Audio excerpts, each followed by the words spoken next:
es, ¿esto tiene que ver, digamos, la foto con la economía y con la política? Sí, está todo profundamente interrelacionado.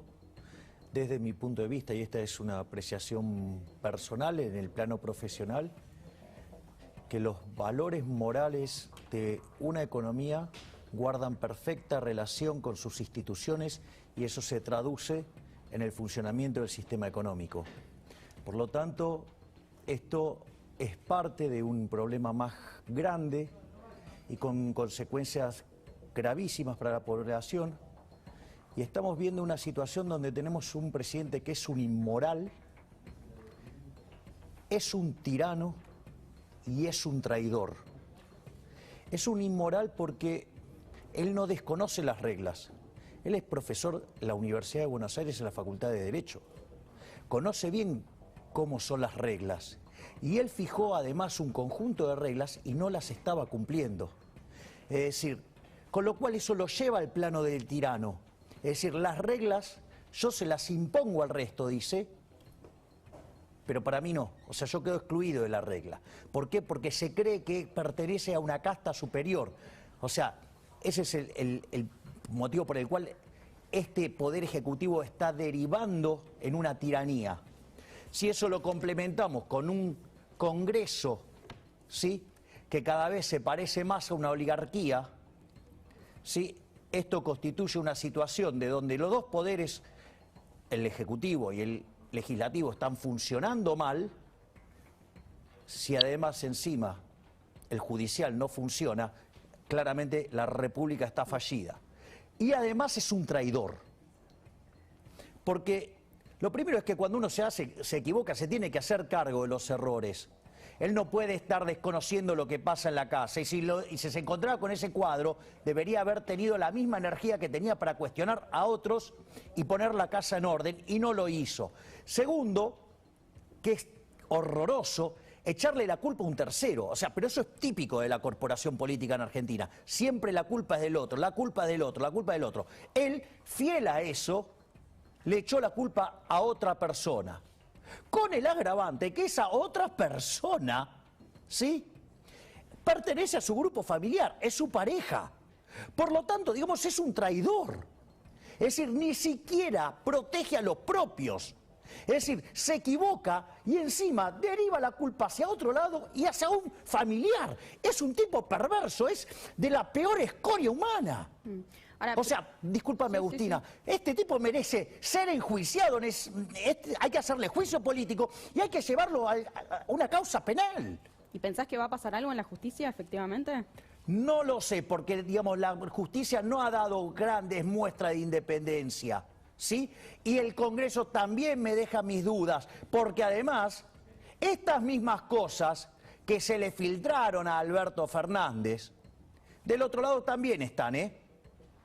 Con lo cual puede ser que del otro lado tampoco tengan mucho interés de que esto fluya. Sobre el tema de la filtración, porque en verdad fue un trabajo, en este caso de Guadalupe Vázquez, un trabajo periodístico, digo, más allá... pero a ver, lo que yo digo es... por favor, para marcar la diferencia, no estoy cuestionando, de lo que digamos, muchos dicen el fuego amigo, viste, que salió de ahí, y otros dicen la responsabilidad efectiva del presidente y un laburo periodístico que develó lo que estaba pasando. A ver, hay un dicho... Sí, hay un dicho un poco fuerte. Dice, a nadie le gusta que se encuentren orinando fuera del tarro, ¿sí? Sí. Ahora, vos eso lo podés evitar de dos maneras. No haciéndolo o tratando de que no te pesquen. O sea, Alberto Fernández hace estas cosas y pretende que no lo encuentren. El motivo por el cual, se encontró, después es otro problema. El problema central es el hecho, el acto, claro. ¿sí? Después, festejo y aplaudo la labor de Guadalupe. Sí, que es una periodista formidable que tengo muchas veces la suerte de encontrarla acá en el programa que hace con Pancho Olivera. Sí. Festejo, una gran profesional. Pero no sé cuál es la relación con muchos eso. Hablan que la foto representa la casta política en la que vos ahora podés ser incluido porque estás teniendo, según las encuestas, un nivel de aceptación de gran parte de la población. ¿Qué vas a hacer cuando estés dentro de la política para cambiar el humor social, que no le quiere la política, justamente por por la foto? A ver, justamente el principal elemento por el cual yo me meto acá es para dar una forma de dar la pelea desde el punto de vista moral. ¿Sí? La batalla es contra el status quo, ¿sí? Que es la casta política, y eso se refleja en varias cuestiones. Hugo, no es solamente la inmoralidad de Alberto ahí. Digo, la política económica también está en la inmoralidad. Que el gobierno te incremente las restricciones para comprar dólares, eso también es inmoral.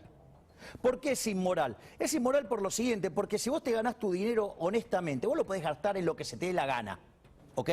Ya sean bienes presentes o bienes futuros. Bueno, bienes futuros es tu consumo futuro. Digo, en Argentina, digamos, para pasar el consumo del presente al futuro, y en pesos no te podés quedar, porque históricamente el que se quedó en pesos perdió siempre. Entonces, por lo tanto, te condiciona tu conjunto de consumo, te lo está achicando tu conjunto de consumo futuro. No solo eso, sino que además te obliga a retener pesos, con lo cual te aumenta la base imponible del impuesto inflacionario, con lo cual te cobran más impuesto inflacionario, que además es un impuesto que es un robo, como todos los impuestos, pero con el agravante adicional, que ni siquiera pasa por el Congreso, porque es un impuesto no legislado. Entonces, digo, la inmoralidad está ahí. ¿Querés que discutamos inmoralidad en el vacunatorio VIP? Es todo inmoral. El sistema es inmoral. Foto, Javier? ¿Por qué se sacan la foto? Esta es la pregunta.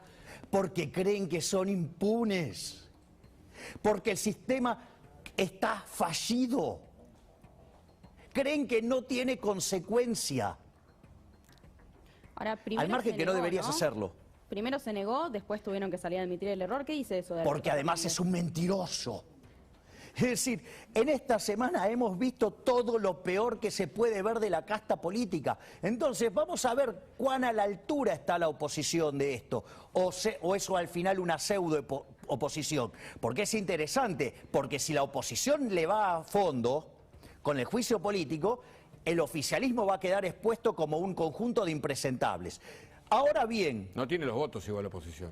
No importa, pero tiene que ir al fondo igual y apuntar a que los deje como unos impresentables o van a terminar haciendo jueguito para la tribuna, porque del lado de la pseudo oposición también hay gente con estos problemas. Vamos. ¿Qué le decís a los que dicen que vos llegas a la política, la gente está cansada de la casta, entre comillas, política, llegás con un discurso que le queda cómodo a la ciudadanía porque venís desde afuera, no tenés archivo y con algo que es inaplicable desde el punto de vista concreto si entras al Congreso? No, es falso que es inaplicable. A ver. Por ejemplo, una de las cosas que yo quiero ir es contra la ley de administración financiera del Estado. ¿Justamente para qué? Por ejemplo, para avanzar en el proyecto de poder renunciar a la dieta. Digamos, hoy no lo puedes hacer. Yo quiero que sea opcional para que justamente actúe el principio de revelación y muestre quiénes van por el oro y quiénes van por el bronce. Por ejemplo, ir contra el régimen de obra pública para ir a un sistema de iniciativa privada a la chilena para que no puedan robar con la obra pública. Por ejemplo, ¿a vos qué te parece que el gobierno nos robe, digamos, entre 5 y 6 puntos del PBI por año? Una locura. Digo, está claro que está mal, ¿no? Digamos, bueno, sí, impuestos por un lado, planes sociales por el otro. No, pero fíjate esto. Nos roban 5 puntos del PBI. Vamos a hacer... ¿Está mal? Sí, sí. ¿Está claro? ¿Son unos ladrones? Bueno, ¿sabes? El mecanismo por el cual roba eso es lo que se llama el impuesto inflacionario, que es la política monetaria del Banco Central. Entonces yo voy a proponer justamente ir a hacer una reforma del sistema financiero para ir a una banca Simon y después a la postre terminar eliminando el Banco Central y que se termine la estafa de los políticos. ¿Cómo es decir, se elimina el Banco Central? Es fuerte esa propuesta. Sí, a ver... ¿Y cómo va a funcionar si no hay Banco Central? Bien, lo primero que hay que... Bueno, a ver, los bancos centrales son inventos modernos, o sea, el mundo funcionaba sin Banco Central antes, ¿eh? Ok. El Banco Central de Argentina, de la República Argentina, es de 1935. Digo, ese es el primer punto. El segundo punto es, o sea, vos tenés economías dolarizadas, por ejemplo, como ser Panamá, como por ejemplo ser Ecuador, ¿sí? O podés tener cajas de conversión como el caso de Hong Kong. Por lo tanto, digo, vos podés operar, digamos, tranquilamente. Ahora, vamos a cómo se resuelve el problema. El problema es, ¿vos por qué tendrías un banco central? El único motivo por el cual tendrías un banco central es que si vos tenés lo que se llama un sistema de encaje fraccionario, que actúe como prestamista de última instancia. ¿Qué es un encaje fraccionario? Vos ponés 100 de depósitos, el banco guarda 20, presta 80. Esa plata vuelve al sistema, esos 80 van, digamos, los depósitos, y así sucesivamente, y se va creando dinero a partir de eso. ¿Qué pasa? Como todas las colocaciones de los bancos son a corto plazo y presta a largo, ¿sí? Y necesita algo que se llama machear la duration de la vida de sus activos con sus pasivos. ¿Qué pasa? Si vos tenés una corrida, los depósitos vencen mucho más rápido que los préstamos. Por lo tanto, ¿qué hace el Banco Central? Trabaja como prestamista de última instancia para salvar el sistema financiero. Lo primero que tenés que hacer es eliminar ese modelo de banca. ¿Por qué? Porque es lo único que justifica que exista el Banco Central. Entonces, en ese contexto, vos tenés que ir a algo que se llama banca Simon, que separa la banca en dos. Lo que se llama el almacén de valor, ¿sí? Es como si fuera una caja fuerte. Vos pones tu plata, te cobran un fee por año y si querés mañana vas, te sacás fotos con tus billetes, hacés lo que quieras. O sea, funciona como una caja de seguridad. Y después está la banca de inversión.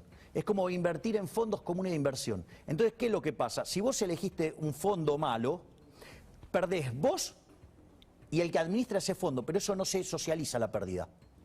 Entonces se terminó el problema de corridas.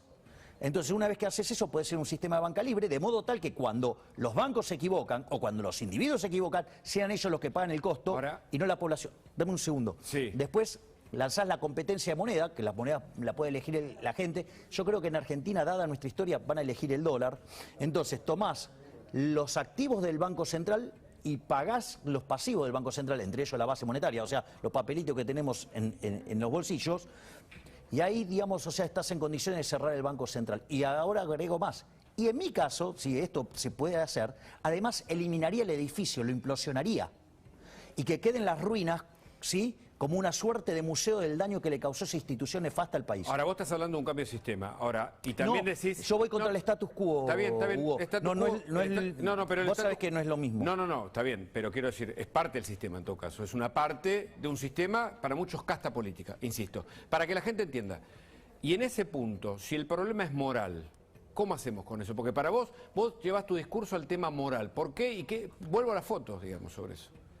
A ver, ¿por qué es un tema moral? Porque Alberto Fernández conoce las reglas, conoce los fundamentos de la moral, conoce, digamos, cuáles son los valores que abraza la sociedad, conoce el entramado legal, es profesor de Derecho. Y además, encima, él fija las reglas y las está violentando. Es un tirano. ¿Qué hacía el tirano? Le fijaba las reglas a los demás y él no las cumplía. Es decir, es gravísimo, o sea, lo muestra como un tirano, lo muestra como un inmoral, lo muestra como un traidor porque traiciona a la familia, o sea, está todo mal. Es decir, no da la estatura moral para el cargo que tiene. Hay que sacarlo a patadas, te guste o no, porque es un inmoral. Quiero hablar de inflación, ahora con vos. Otra inmoralidad de los políticos, una estafa. Ahora vamos a hablar de inflación, pero bueno, ya está aquí en el estudio Luis Juez, para el pase que comienza en instantes nada más con Luis Majul, que también está aquí en el estudio. Pero bueno, te decía recién, hablamos de inflación porque en julio fue del 3% y se superó la meta que pretendía y ya Guzmán. Estamos en el 50, arriba del 50%, 12 meses. ¿Te acordás cuando, digamos, yo venía acá y decía, no vamos a cumplir la meta y vamos a ir a niveles más altos? ¿Y qué es eso? ¿Qué es eso, la inflación? ¿Cómo lo traducimos? Dame sinónimos. La inflación es un robo. Es un robo de los políticos directamente a los ciudadanos de bien. ¿Por qué? Lo hago con un ejemplo fácil. Suponete que estamos en una economía que hacemos transacciones en monedas de oro. ¿Sí? Entonces los precios están denominados en unidades áureas. Entonces ahora viene un amigo mío que es físico y otro que es químico y me dan una fórmula para convertir el plástico en oro. ¿Qué empieza a hacer? Compró plástico. ¿Sí? Con ese plástico lo transformo en oro. ¿Sí? Que nadie puede casi ver la diferencia, salvo, digamos, los tres involucrados en esto. Mientras que yo lo tengo en mi casa, no pasa nada. ¿Está claro, no? Yo podría adornar toda mi casa con eso, no pasa nada. Ahora, ¿qué pasa si yo meto el oro adentro de ese oro falso adentro de la economía? En realidad ahí estoy estafando a la gente. Claro. ¿Y cómo se manifiesta la estafa? La estafa se manifiesta de la siguiente manera. En la medida que aumenta la oferta de oro, el poder adquisitivo del oro cae y todos los precios expresados en unidades áureas suben. ¿Y quién se benefició? El que metió el oro falso y el que a cambio entregó de buena fe bienes a un precio de oro distinto. Esa estafa es el impuesto inflacionario. ¿Y quién lo cobra?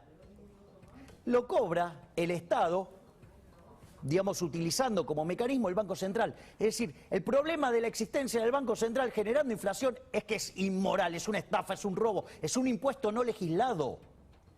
Entonces, ¿por qué quiero eliminar el Banco Central? Porque si el Banco Central, digamos, expande, causa daño. Si contrae, causa daño. Lo único que puede hacer es nada. Para no hacer daño, no hacer nada. Entonces, pues, digo, ¿qué voy a tener algo ahí para que esté latente, para que me haga daño?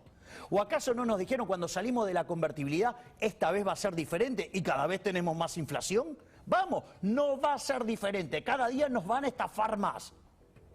Según las encuestas, estás con buena medición. ¿Vas a llegar al Congreso, en teoría? ¿Y cuál es tu primera idea el día que entras? Punto 1.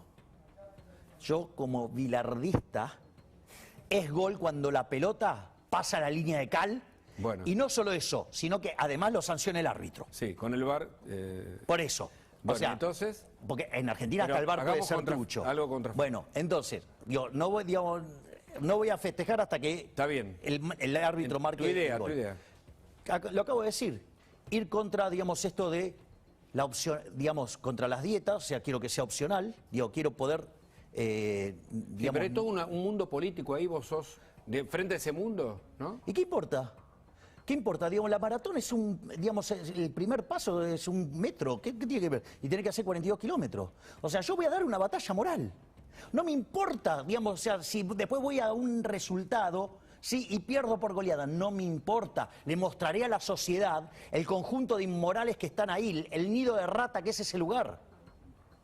Digo, yo no creo que todos vayan a actuar de la misma manera. Yo tengo, digo, esperanzas que algunos... Porque muchas veces no se tiene dimensión del problema, no se tiene un problema de la dimensión moral del problema. Esto es lo mismo que la discusión del Banco Central. ¿Sí? Vos podés querer tener un Banco Central independiente, pero digamos, es como decir, bueno, entonces si me robás poquito está bien. No, robar está mal. Entonces cuando vos comprendés la naturaleza del funcionamiento y le das una dimensión moral al problema, la cosa pasa distinto. Es decir, yo, digamos, o sea, me veo en una situación, por ejemplo, con mi querido amigo, porque es mi amigo, aclaro, ¿sí? Martín Tetaz, que es un excelente ser humano, un excelente profesional, y cuando él presente su proyecto para llevar a un banco central a que sea independiente, yo le voy a proponer de eliminarlo. Y estoy seguro que en la charla técnica sobre la cuestión, y cuando vayamos sobre el eje moral de que el Banco Central es un mecanismo por el cual los políticos roban a las personas y que han causado un daño enorme, sí, no tengo dudas que una persona de bien va a volcarse por la solución de eliminar el Banco Central. Javier, te agradecemos el contacto. Por favor, Muchas gracias por haber venido. Y nos vamos